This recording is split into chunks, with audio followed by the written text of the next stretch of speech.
Euzu billahi mineşşeytanirracim. Bismillahirrahmanirrahim. Elhamdülillahi rabbil alamin. Ves salatu vesselamu ala rasulina Muhammedin ve ala alihi ve sahbihi ecmaîn. Amma ba'd.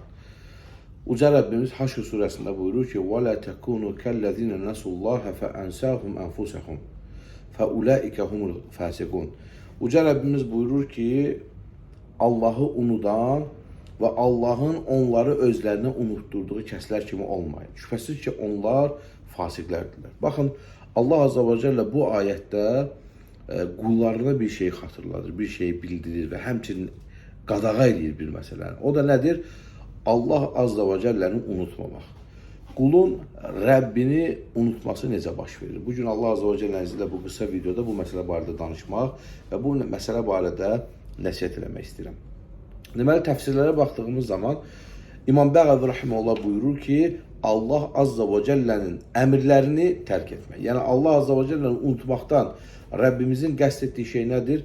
Qulun Allahın əmrlərini tərk etməsi. Məsəl üçün Allah Azze ve Celle əmr edir namaz qıl, qul namaz qılmır. Allah Azze ve Celle əmr edir oruç tut, qul oruç tutmur. Allah Azze ve Celle əmr edir zəkat ver, qul zəkat vermir. Və Allah Azze ve Celle birçok Kur'an-ı Kerim'de əmirlər və qadağalar bildirir.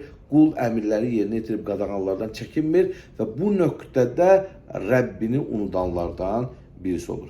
Həmçinin Abdurrahman Sa'di Rahimehullah bu ayetin təfsirində bizlərə gözəl, daha izahlı bir məsələyə toxunur və buyurur ki, Allah Azze ve Celle bu ayeti kərimədə qullarına Allah Azze ve Celle'nin əmirlərinə tabi olmağı öyrədir.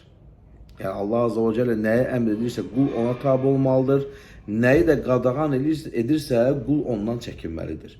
Və baxın Allah Azze ve Celle nə buyurur? Allah'ı unutmayın. Birbaşa bu şəkildə nəhi buyurur. Və dalınca da nə buyurur? Allah Azze ve Celle'nin onları özlərini unutturduğu kimi kəslərdən olmayın. Yəni qul əgər namaz qılmazsa, oruç tutmazsa, Allah Azze ve Celle'nin əmirlərini yerinə yetirib qadağalarından çəkinməzsə, Allah Azze ve Celle qulu özünə unutturur. Bu bilirsiniz nə deməkdir? Yəni qul ibadət etmədiksə, Allahın əmirlərini yerinə yetirmədiksə, Allah Azze ve Celle'nin qadağalarından çəkinmədiksə, ümumən Allah'a itaat etmədiksə, qəlbi qaralmağa başlayır. Qul artıq Allah Azze ve Celle'ni unudur və bununla da qul özünü unutmuş sayılır. Yəni bu nə deməkdir? Nə qədər ki ibadətlərdən uzaqlaşırsan, bir o qədər digər ibadətlərdən də soymağa başlayırsan. Necə ki ibadətləri artırdıqca ibadət özü ilə ibadət gətirir, asiliklər də özü ilə birlikdə asiliklər gətirir. Ona görə gözəl qardaşlarım, Allah Azze ve Celle'nin əmirlərinə tabi olaq, Allah Azze ve Celle'nin itaətində olaq, Allah Azze ve Celle'yə bərk-bərk tuturaq, Rəbbimizə tutunaq və ibadətləri Allah Azze ve Celle necə əmr edib, Rasulullah sallallahu aleyhi ve sellem necə yerinə yetiribsə o şəkildə yerinə yetirək ki, Allah qorusun biz də Rəbbimizi unudan qullardan olmayaq. Amin və elhamdülillahi rabbil alamin.